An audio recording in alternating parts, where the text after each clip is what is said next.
Welcome to the Diversity Pivot Podcast. I'm your host, Julie Kratz, and this season we will be unpacking real trends, hot topics in the workplace around allyship and inclusion.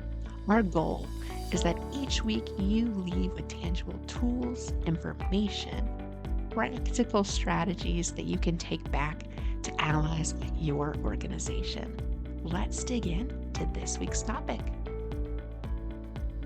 Hi, listeners. Welcome back. We have a terrific guest with us this week. So excited to talk with Betty Thompson, who's the Chief People Officer at Booz Allen Hamilton. Betty's been doing this work for a long time, so we're just going to dive right into the meat of the interview. Welcome to the show, Betty. Thank you so much. I'm really happy to be here, Julie. Well, it's so exciting to talk with you about your great expertise. You've been doing human capital strategy for over 20 years, and you've been a part of DEI conversations for many, many years as well. So I'd love, Betty, just kind of, your point of view. Where, what is the current state of diversity, equity, and inclusion right now? If you had to kind of sum it up to somebody, what are your thoughts about where we're at? It is a interesting time as it relates to DE&I because I think, after George Floyd's murder, everybody sort of recognized how important this was and started, frantically trying to put things in place. We were fortunate at Booz Allen to already be on that journey very much, and we had traveled a lot of miles on that journey actually.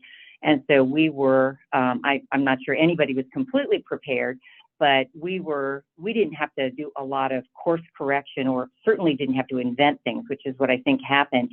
And because of the sense of urgency that people had at that time, a lot of the things were almost kind of knee jerk and they really weren't really core and they really weren't who those organizations were. And so they sort of went off in all kinds of directions. And then I think there was a backlash because it was such a, severe reaction and an unprepared reaction. And in some cases, not a very elegant solution to some really, really tough problems. And so I think today you're seeing some of the back off, people backing off. And then you have, things like October 7th that happened, and people are struggling to figure out what to do about that and how to talk about these things. So there's a lot of dimensions right now that are making it a little cloudy in terms of where we're going. But I think as we start to see the chaos and the overreaction on both sides start to hopefully calm down, I think what we're seeing is that it really is about how you have an organization or an environment or a culture that is inviting to everyone and that everyone feels like they belong, that they are safe, that they can thrive. And so it's really more about what you're doing in your culture as opposed to what you're doing in terms of programming, if you will, which I think was a lot of what the more recent diversity and equity inclusion things happened were around programming as opposed to really getting to the essence of what matters. And that's Yeah. really at the core. Yeah, that well said. Well said. It is cloudy right now. And especially for, you've been at the work well before it was popular, where it was, like you said, people want to do all this programming all of a sudden on. And so there's something about staying the course and embedding it into your culture that I'm seeing, especially with global firms here in the United States. There's been a little trepidation, I think, for some of the smaller, medium-sized ones or people that aren't as globally focused as you all are, that the long-term goal of this work is to reflect the communities we hope to serve. And diversity is just part of the world and the world that will continue to be more and more diverse. So we have to do this to stay relevant, and that has to be embedded in all of our business practices. I'm curious, Betty, I know programming is not everything, but thinking about programming and the programming you all have done over time with DEI, what has been powerful? Like what are the subjects you think that are still very relevant to customers, to employees that have, helped shape your culture? I would say I'd go back to when I first came into Booz Allen, we had really low representation for women overall, and we had other gaps as well. But that one stood out to me because I saw women all over the organization. I just didn't see them in the more senior roles, and so we took that on and we called it our women's agenda. And we worked really hard to understand what the different experience was for women versus men, and how we could make adjustments either to the way we were operating or the way we talked about things. And it really mattered when we got enough women at the top to where it was, sort of we were a force multiplier for each other. And it wasn't about trying to advance an individual or ourselves. It was really about making sure that we had role models for the many women that we had in the organization. And I think that we were very successful in that. We have almost half of our board are women. We have more than half of our leadership team are women. We have many parts of our business that are led by women. So we really felt like that was something we did really well. And the part that we need to continue to work on is more of the intersectionality. So for women of color, the LGBTQ community, all of that is, it's something we need to work on. Because one of the things we learned in doing the work on the women is pretty much, I don't know anybody who doesn't have a woman in their life, whether it's a daughter, a sister, a mother, but everybody has a woman in their life that they can relate to. And so, it was, you had somebody in your life like that. What we found on intersectionality is that wouldn't necessarily be the case. Not everybody has, an LGBTQ person in their life or a person of color in their life. And so we needed to look at that a little bit differently. We couldn't use the same tactics to get the same results as we did for women, because you need those allies. You need people to care about this. And it's easier to get them to care about it if they have those people in their life and they want to see that there's a place for their daughter to work in the future, or for their spouse or their partner to be successful. So that's one of the things that we're still working on, is how to make that happen so that it's a broader and impactful for others as well. Yeah, that's good stuff. That's good stuff. Yeah. I think sometimes when you're really focused on a specific aspect of diversity, you can get more traction, like with your women's agenda. And still there's opportunities, like you said, with intersectionality, but the fact that you're able to close those gender gaps at the leadership and board level, that's pretty rare with companies of your size. And when you can be very prescriptive about creating those role models and creating that intentionality from an allyship perspective, you can really start to see that transcend to other aspects of diversity too. And I wonder too, in just this, to use your word, cloudy diversity world right now, it seems to me that the gender piece is a real opportunity to double down. We don't want to abandon overall diversity, equity, inclusion efforts, of course, but the appetite for gender diversity seems strong. And I just saw some data from the conference board that women hitting the C-suite right now, we're hovering still. We slid back to like 9%. It's like 9 to 10%. But there is, while our pipeline isn't super strong for senior level women in corporate, they anticipate in the next 5 years that we will start to close more and more of these gaps, especially at the board level, where in the US we're hovering around 35% right now, which is critical mass. Once we have that critical mass, it like you said, it kind of becomes this self-fulfilling process. We don't have to try as hard. We kind of naturally promote and retain more women. So all of that's really exciting. I appreciate you sharing that. Betty, I wonder, as we kind of think about the future and where Booz Allen Hamilton is focused, what are some key pieces of DEI that will be important, or that you think, thematically will be priorities? It's really important because we do want to keep making progress, and like you said, having our employee base look like the rest of the country that we're trying to serve, because we serve primarily the federal government, who then serves our citizens. So we want our workforce to be more reflective of that, because we want the solutions that we're coming up with to address those, the needs of the entire country. And so one of the things that we're seeing is that in the and you've seen it somewhat in the private sector as well, and actually more in the private sector than the public sector, and that is opening up the aperture for the talent that is available and the skilled talent that's available, but that they may not have a college degree or a specific college degree. And we think it's really important to be valuing the experience that people have, or alternative ways that they have acquired skills, whether it's through a community college, whether it's through a boot camp or a certification program for technical skills. And this is really important in the technical areas, because there are ways for people to get credentialed without a college degree that can perform the work, and that you can rely on those credentials for them to be qualified for the work that you're doing. But there's too many times where in the public sector, and actually President Biden was talking about this recently, that we have a requirement for a college degree when there's really no basis for that, in that you could replace that with either those kinds of credentials that I described, or actual work experience where people have actually proven that they can do it.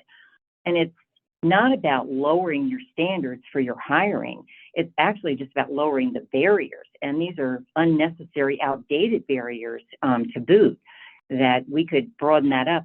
And you can see in the data also that that would have a huge impact on people of color, and for those that are disadvantaged as it relates to their ability to afford to go to a university, or they don't have the role models or people that can help them navigate that part of it. And then many of those go on after getting employed with good employers to get their degrees or to continue their education in some way. So I think it's really important to broaden the talent pool that is already available to us, that is more diverse, that and lower these barriers with these arbitrary degree requirements. Yeah. That's a really important priority for us. Yeah, that's super cool to hear that, because a lot has changed. I share my story a lot of times with leadership teams that are wrestling with this, college degree requirements in nearly every role in the organization. And I always challenge them, have you ever hired somebody or promoted somebody without a college degree? Because if so, then that's not really a requirement. And we shouldn't list requirements on jobs that aren't truly requirements. And as you said, it really speaks to socioeconomic privilege. For me, sample size of one, Yes. but I graduated from college in 2004 with $10,000 of debt. And yes, I worked hard, absolutely, but I don't think that's very likely for a low income kid nowadays. I paid it off in a few years. Kids now are graduating with 100K of debt, and not even having children or taking out mortgages because of that expense. And so it's just, we have to adjust expectations with the realities of the world. And if we want a more diverse workforce and we have a privileged education system, it creates some angst with that. And so I think being creative, like you said, with skills, development opportunities, years of experience, there's lots of other ways to maintain the high level of talent, but to not make it just about college degrees. So I really appreciate you sharing that, Betty. That sounds like a really cool area to focus on and to lead the way. I wonder I think too, oh, please. Oh, I was just going to add, that there are some people say, well, I don't know how to do that. How would I know what other skills and experience? And you can actually, there are AI tools that can help you identify what the key skills are, identify the talent that you've hired to do those jobs that are successful, and what are the skills that they have, and then be able to apply that to your search, and really looking for ways to identify. The reality is some of these degree requirements are so specific, like computer science or engineering. So then they overlook even people with degrees, but they have the wrong major. They're a math major, or they're a different kind of science major. So it's getting out of that fixed mindset about, what you really need, and getting much more critical about what it is that you need. Yeah. That's really important. Yeah, it takes effort, right? It kind of is an easy, safe button just to put the college degree Yes, requirements on. exactly. I It takes call it some the easy button. thinking, right? And I mean, I get it, the temptation to hit the easy button on the hiring process. And you're right. I mean, just take a look at other tools like AI. It's a great example of how to leverage AI. Upload some resumes, upload some job postings, you'll find other ways they can synthesize that information and come up with skill areas. And by the way, that's a better inclusive hiring process that's based on competency, on proven skill sets, objective criteria, because we know what ends up happening with that objective criteria is we tend to hire people we like or that went to the same college we went to, which are not highly correlated with actual performance on the job. So it's just a better hiring practice, in my opinion. So thank you for sharing that, because especially Yeah, if you think about that's computer right. science degrees, like there's not enough people graduating those degrees to meet the demand of the workplace. Exactly. That's exactly right. And when we think about labor shortages that are absolutely forecasted to continue, and Gen Z and the challenges, the financial challenges that they're facing with college degrees, I think it's just really smart to pivot now so that you can maintain your workforce and a strong workforce. So thank you, Betty, for your leadership in that. I wanted to switch gears a little bit to another kind of hot topic right now around psychological safety. So this is something I've increasingly become really passionate about and working on a certification and just learning about neuroscience and just all the things. And I know this is a subject you've talked about at Booz Allen Hamilton for some time. What, how would you explain psychological safety to kind of the everyday leader? Why is it important? It's it is so important because if people, well, let me start with the way I think about psychological safety is that I feel like I am able to be myself, that I can bring, speak freely and bring my perspective and my ideas forward, and that they will be heard and respected. And I think that's really important for people to have that sense of comfort. And you can call that psychological safety. And that comes from feeling that you matter and that you are being included and that you're being trusted. And it's important because, first of all, you're going to get the best that people have, the best thinking, the most diverse thinking, the most perspectives that are going to bring about the best solution. But you're also, and this is so important today, you're going to have people that are willing to raise issues when they see something that is problematic. When you take the train from DC to New York, it always says, see something, say something. Well, you have to believe that you're going to be heard and trusted, that that this information is not going to be used against you in some way, and that it's actually expected for you to come forward and share concerns that you have or issues that you have about what's happening in the workplace that leadership needs to know about in order to take corrective actions or to do the right thing. So I think in today's environment, it's more important than ever, not only to get the best out of people, but to protect your organization. Yeah. Yeah, the risk of people seeing something and not saying something, the risk of not feeling like you can surface hard issues. It's costly to organizations, but it's not stuff that usually hits the bottom line. I mean, there are some highly visible cases right now where you can see it hitting the bottom line, but I think a lot of times this is a hidden cost that executives are well aware of. I'm curious in the work that you do, how do you get leaders to care about something that feels maybe like a soft skill? I would call it a human skill. But psychological safety, how do you get leaders to embrace it? So this is something that we're very much focused on this year as we are trying to embed the notion of diversity, equity, inclusion in our culture as opposed to programmatically. We want people to know what's expected of them and how to think about it and how to be an inclusive leader.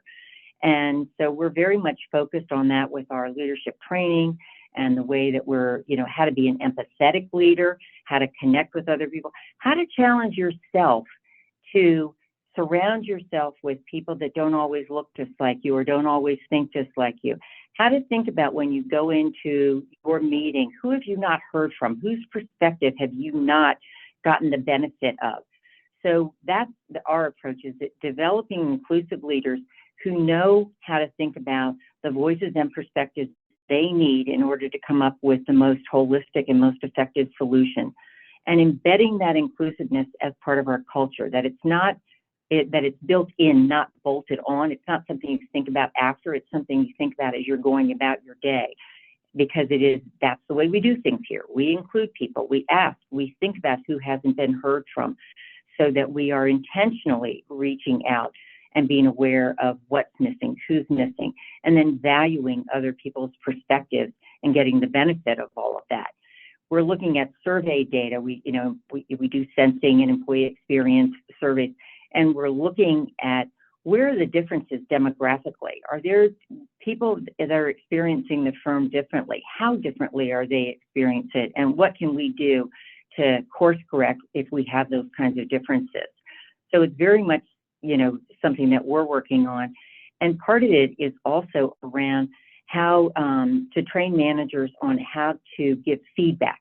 Because one of the things that we find, and you see it in the literature also, is that people are much more likely to give feedback, critical feedback, to people that are more like them, and much less likely to do that if there's a difference of some kind. And what that means is that person's at a disadvantage because they haven't gotten the benefit of real, timely, helpful feedback, because it's just human nature for that to be easier if you and I are more alike. But we're trying to get our leaders to think of it as a gift that you are giving to someone, because it's important for their advancement and for their development to be able to do that. And so being able to train leaders on how to do that, we're actually experimenting with a program where you can make an appointment with basically an avatar and practice having those conversations with real back and forth. Because this is not something that's unique to Booz Allen. This is unique everywhere, that people are not good about giving feedback. And again, particularly when there's a difference. So those Oh, are just a couple of the things that I love the we're on. technology use cases that you mentioned with AI and hiring and now avatars for feedback, because you need how I usually think about it is like you need a few practice reps. When I'm going Yeah, to, do a new sport or, do something, I'm gonna like practice it first. You don't just like show up and wing it. Same thing with feedback. Like practice it. The more you practice it, you're actually kind of tricking your brain into thinking like, oh, I've already done this before. So you're not gonna be as nervous, you're not gonna be as emotional. You're probably gonna be a lot more clear with your communication when you actually have to give the feedback or have that hard conversation. That's really cool. How else? I mean, you gave us some really good practical examples and things you can train on how to give feedback, use pulse survey data, to see, proactively if there's a psychological safety issue. I'm just curious if there are other techniques or strategies that have worked well to help, especially managers, be more inclusive. we initiated a belonging initiative that we started last year, and it was very effective in the pilots that we ran, and we're rolling it out more broadly.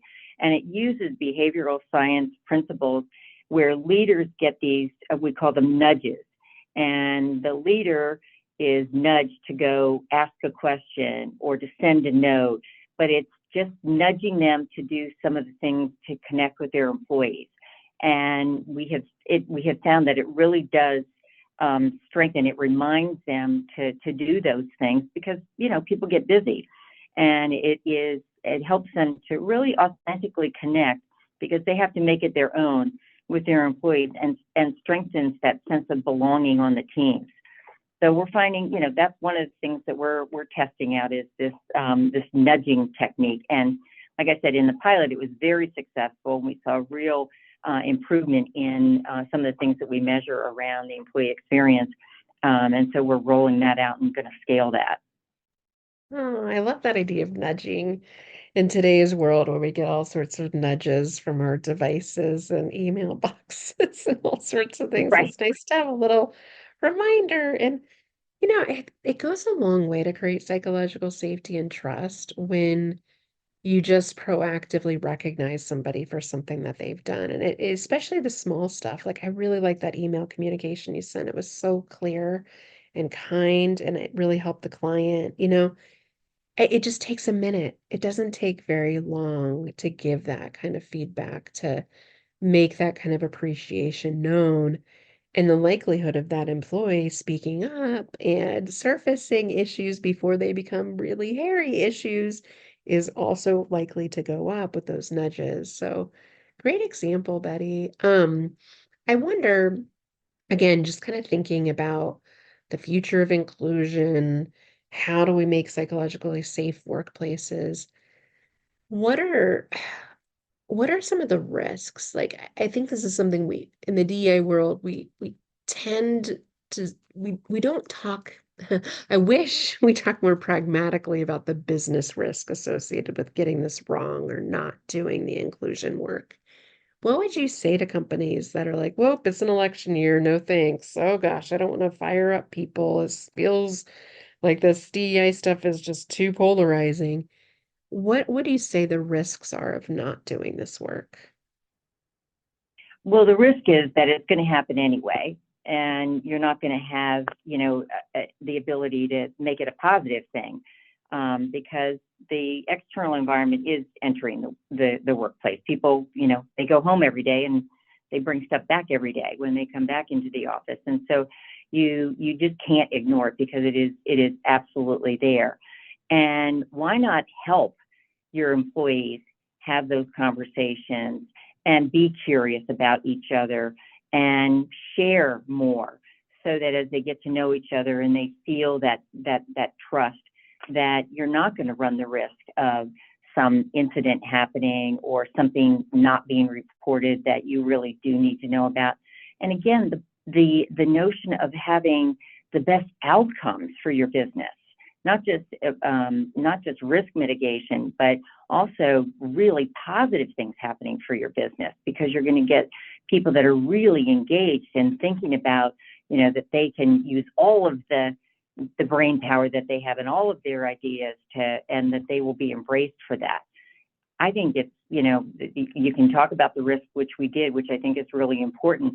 To me, that is at a minimum, you ought to care about that. But you ought to get excited about all of these different perspectives and, people bringing their absolute best and giving everything they have when they come into work. I think that's really powerful. Yeah. Yeah. I know. And the negativity bias that we have, what makes me say, like, if you don't do this, you're going to miss out. But the upside of it, right? The perspectives, the innovation, the relevance, like it's just happening. Like we said, it's just happening anyway. And I think sometimes we want to think like, I can't imagine. I really try perspective taking with the naysayers to DEI. Be like, what is it? What is it that's wrong with this work? What are you struggling with? And I think it's just they don't want to change.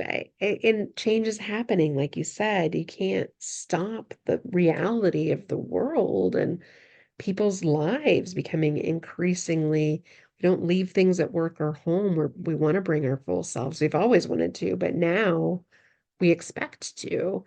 And so these trends aren't going to suddenly revert, but I think workplaces, you have to continue to think ahead. And as we wrap up today, I think maybe the last question I'd love for you to weigh in on is your planning ahead at Booz Allen Hamilton? You talked about college degree requirements, you talked about embedding DEI in the culture and just, really making sure you're creating that psychological safety and training for managers to do those nudges. What are some key priorities that you all have on the horizon?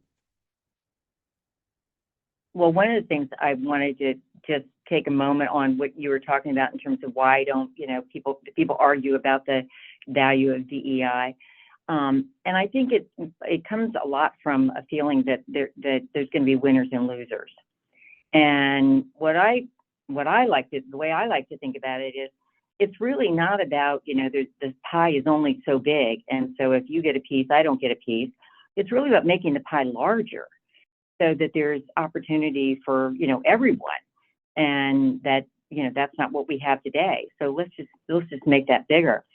But I think for us, as to answer your question about what we're focused on, we really are focused on having every employee feel like they are included and that they belong at Booz Allen, that they can prosper, that they see people like them that they can identify with so they know it's possible, and that they feel that they are able to contribute to the maximum of their ability in being heard, being included, participating, and having it be, like I said, built in, not bolted on. So it's not something that, is a process. It is how we operate. And so it's looking at the survey data, taking pulses, doing the nudges, training leaders to be comfortable having curious conversations, and quite honestly, sharing more about themselves. Because I think, people, can find different ways of relating to each other and finding common ground. Whether it's, your favorite movie, your sports thing, or, it doesn't have to be just about who you appear as a person demographically, but there are other ways to relate. And you do that by sharing and spending time and trying to really be deliberate about that inclusion. And then it will become second nature. And what I tell myself and what I tell other people to do is, for a couple of weeks, really keep track of who you're spending time with, and then figure out how to make that circle bigger. You don't have to leave anybody out, but make it bigger. Yeah, absolutely. I mean, if you think about the impact that people have, the people we choose to spend time with have a huge impact on who we are and our values, our beliefs, our behaviors, and that contagious element. When we're around inclusive people, it tends to rub off on us. When we're around not so inclusive people, it might rub off on us too. So widen those circles and get to know people different from you. You'll likely learn a lot more that way too. Absolutely, absolutely. Betty, it has been fantastic to have you on today. Is there anything that I didn't ask you that you were hoping to address in our time together? One of the things I thought you might ask me about is, what I'm reading or anything interesting that I would suggest to anyone. Yeah. And I recently we had, during our International Women's Month, we had a lot of activity and panels and recommendations around books. And I found this one book. It's called Invisible Women, and it's about data bias in a world that's designed for men, by Caroline Perez. And it's really very timely as it relates to AI because of all the bias that can be built into AI. And it's really fascinating to see how much of the data that we're looking at, whether it's like I was talking about in terms of your recruitment process, there's a lot of bias built into there. And we have to be really careful about that as we go deeper into the usage of AI and making sure that we're really looking for those biases, because it can be a great tool, but it can have the opposite effect that we're looking for if we're not careful. Oh, yes. Yeah. And we're all just learning so much about it right now. And I don't know anybody that's not using it. But when you design, just like a lot of our Uh, systems that we've inherited, when it's designed by certain people for certain people, you risk missing out on the experiences you need for it to appeal and work for everyone. So, yeah. Absolutely. It's like Yeah. what President was talking about in the medical area, and needing to Hmm. invest more in outcomes for women in the health Hmm. field. Yeah. Yeah. I mean, just the conversations about menopause. I mean, that's so new. Why haven't we been talking about this before? It affects all women. It just Yes, why have seems, we talking? yeah, right. Does it make, yeah, you gotta wonder. Oh, we could speculate, couldn't we, Betty? But thank you so much for being on today. I appreciate your candor, your focus, the deliberate, very consistent actions that your firm is taking towards inclusion. So thank you for being an ally and thank you for sharing your voice with us today. Well, thank you, and right back at you, because you touch on a lot of really important things in this space, and so I appreciate you being an advocate as well. Thank you for listening to the Diversity Pivot podcast. My hope is that you walked away with a tangible tool, insight, or information that you can share with other allies on the journey. If you liked this week's episode, please leave us a review. Your feedback means a tremendous amount to us. We'll be back next week with another hot topic. Thanks, Betty.